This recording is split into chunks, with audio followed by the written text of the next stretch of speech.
Do you want to know about business and its types? What are economic, non-economic activities? How do business operates? What is trade? What is commerce and all? Well, I am here you to explain all these things in the subject called Organization of Commerce and Management of Standard 11th in a very interesting way and with lots of practical examples, with lots of infographics and pictures.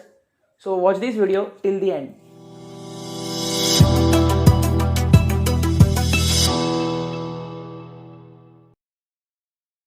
Hello friends, I am Darshan Gala and today we will understand the first chapter of OC, that is Introduction of Commerce and Business.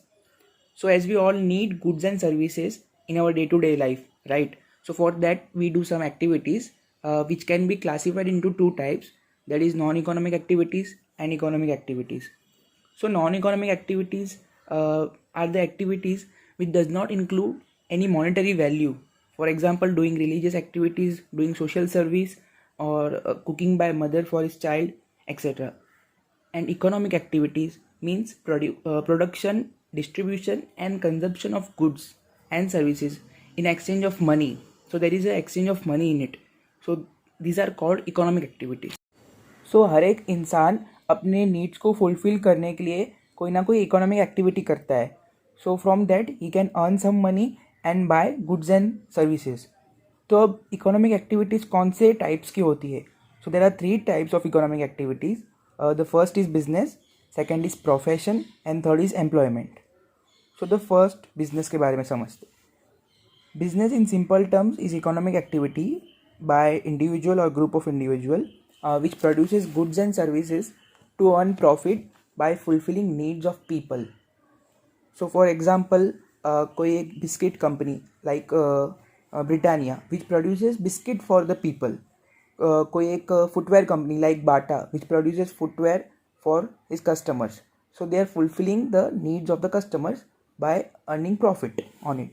So that is called business. Now let's understand the characteristics of business or features of business. First is economic activity, means वो एक economic activity है because it includes monetary exchange. Second is two parties. Every business transaction involves an exchange, so there should be minimum two parties involved in it. For example, एक buyer होगा and एक seller होगा. So that is second characteristics. Third characteristics is profit motive, means business जो conduct करते हैं उसका main motive profit ही होता है. So it's a third characteristics of business. Fourth characteristics is production of goods and services. Production either goods produce करेंगे या फिर service produce करेंगे, तो उनका प्रोडक्शन वो करते हैं, सर्विस रेंडर करते हैं, यानी वो बिजनेस में गिनाते. Fifth is exchange of goods and services, और उस गुड्स एंड सर्विसेज का वो एक्सचेंज करते हैं with the customers. So that is fifth characteristics. Sixth characteristics is dealings in goods and services. So every business either does the goods, either sells the goods or either sells the services. And there are two types of goods which we can say consumer goods and capital goods. मतलब consumer goods में क्या क्या हो सकते हैं, which we consume directly like tea, milk, pencil, etc.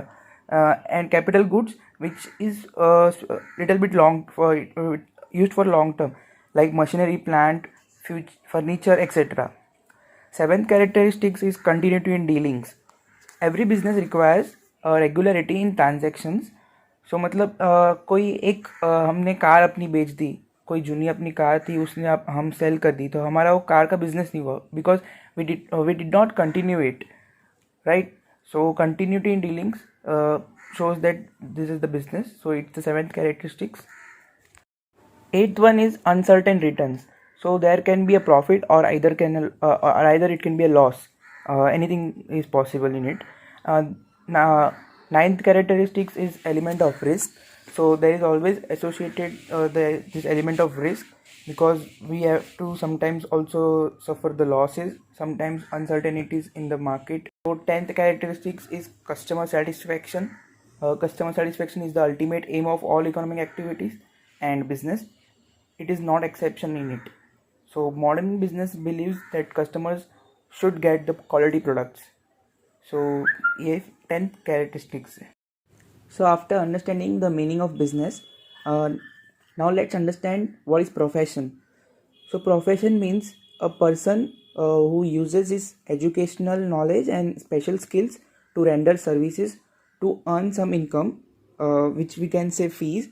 For example, CA जो हमें tax consultancy, income tax return files and all that का हेल्प करते हैं. देन डॉक्टर जो पेशेंट की ट्रीटमेंट करते हैं, lawyer who fights for the cases in court etc. So they charge fees on it. So now let's understand the features of the profession. So aim, every profession is practiced for earning money. Also they render services to the clients and solve their problems, right? Second is qualification. Qualification is must, means जो भी professional बंदा रहेगा बस एक formal training होगी, एक formal degree होगी which is given by its institute. Third characteristics is financial returns. In financial returns, they get fees in the exchange of their services. Fourth characteristics is capital. Profession can be practiced independently or professionals can work under someone. Independent practicing professional requires huge capital for setting up his practice. Okay. Fifth characteristics is registration and membership. Some professionals have a council which regulates the activities of professional. These professionals have to register with them and they get the certificate of practice like ICAI for CAs, IMAC for doctors and all. So they need to register for it and get the membership to perform the practice. Sixth is non-transferability. Means profession cannot be transferred to another person on the will of the professional. For example, a doctor cannot transfer his medical practice to his son or daughter who has not completed his education, like medical education. Seventh is nature of work. Professionals charge fees in exchange of expert services. An architect designs the layout of office for fees. These were the characteristics of profession. Now let's understand what is employment. Employment is an economic activity in which people work for others and in exchange they get salary for their work, right? Now let's see the characteristics of employment. First is aim. The main aim is to earn money for their needs from the employees, from the employer. Qualification. Each job requires some qualification. For example, any office boy wants the office job, so he must be at least a bachelor or at least 12th pass out and all. Monetary returns. Wages or salaries are given in exchange of their work. Fourth is capital. No capital is required for employment because employer provides everything. Only the employee has to work for him. Fifth is registration. No registration is required. Every employee has to follow the rules and regulations mentioned in the terms and conditions of employment contract. Means whichever company or firm is giving you employment, you have to follow their rules. Sixth is non-transferability. Employment cannot be transferred from one person to another. For example, a teacher retires, then he cannot transfer his job to his son or daughter. Seventh is nature of work. Every employee is expected to complete the work which is given to him. The nature of job decides the nature of work. Now, after understanding the economic and non-economic activities, the types of economic activities like business, profession and employment and all, now let's understand the objectives of business. So every business is performed with some objectives. So let's see what are these objectives. There are two types of objectives, economic objectives and social objectives. Economic objectives, the first is earning profit. Profit is required for survival of the business and its growth. Second is searching new customers. Third is innovations. Fourth is best possible use of resources. Now social objectives. So social objectives includes supplying quality products to customers, avoiding unfair trade practices. Third is employment generation. Fourth is welfare of employee. Fifth is help to solve social problem. And sixth is contributing to the welfare of the society. There are objectives of business which every business should perform this. So from all these objective, the main objective is the profit. So now let's understand the role of profit in business. Where does this profit goes? So the first is returns to investors. The people who invest money in the business expect fair returns. Means any investor who is taking risk and investing in business expects some return. So the part of the profits are given to the investor as returns. Second is research and development. Any business has to conduct research and development for their further growth. So the some part of profit goes to research and development. Third is growth and expansion. To expand the business geographically, there needs some capital. So the some part of profits are reinvested into business for growth. Uh, Fourth is increases efficiency. To increase our operational efficiency in our day-to-day activities, so there need money. So the some part of profit also goes to there. Uh, Fifth is means of livelihood. Businessmen earn profits, which in their means of livelihood. By earning sufficient profits, they can live a decent standard of life through satisfaction of various wants. So they also take some part of profit to their home. Sixth is reward for risk. Profit is considered as a reward for assuming several business risks. Like any businessman takes the risk and gets the reward, so it's a reward for him. Seventh is survival. It helps the business to continue and exist in the market. If business does not make enough profit, it will not survive in growing up competitive environment. So profit means survival in competitive environment. Now let's understand the classification of business activities. So the business activities are broadly classified into two categories. First is industry and second is commerce. So let's see the industry's classification.